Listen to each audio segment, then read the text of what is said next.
It's such a special event for us, and for the also a great opportunity for the lab to share our work at a national conference.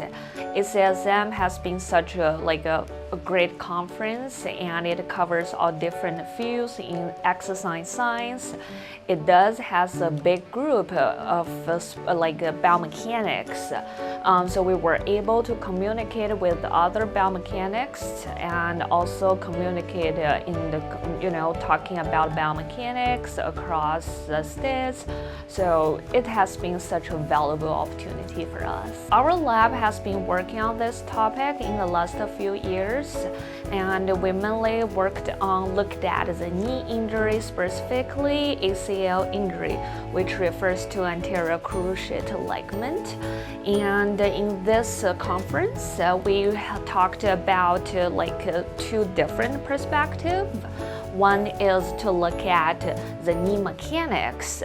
By talking about knee mechanics, we're really referring to knee moments, knee power, what happens for ACL injured cohort versus healthy controls, and when they're doing different hopping tasks. For example, single leg forward, vertical, as well as backward, which is a special topic our lab has been focused on. How does your knee work in that capacity? So that is one presentation we talked about.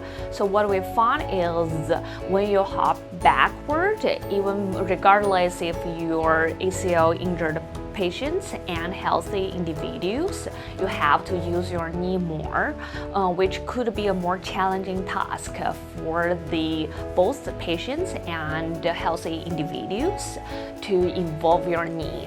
And the other project will look at not only the knee mechanics, but also how does your muscle contribute.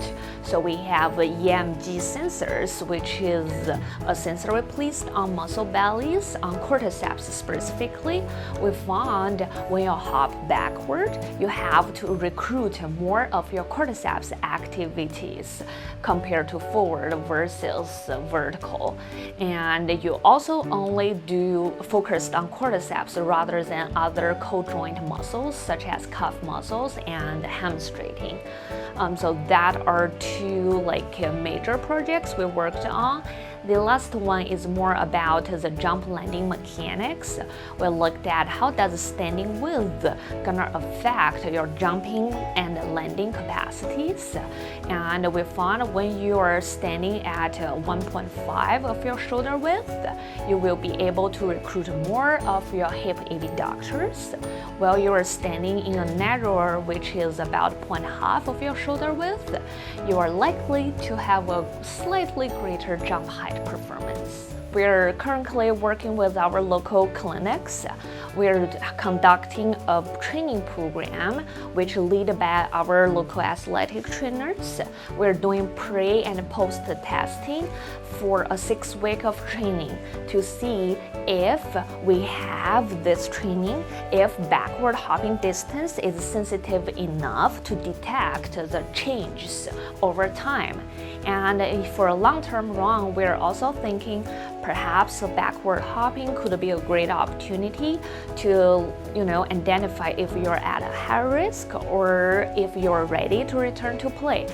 For that perspective, we do need a study design to look at a long-term, perspective, about 2 years following up.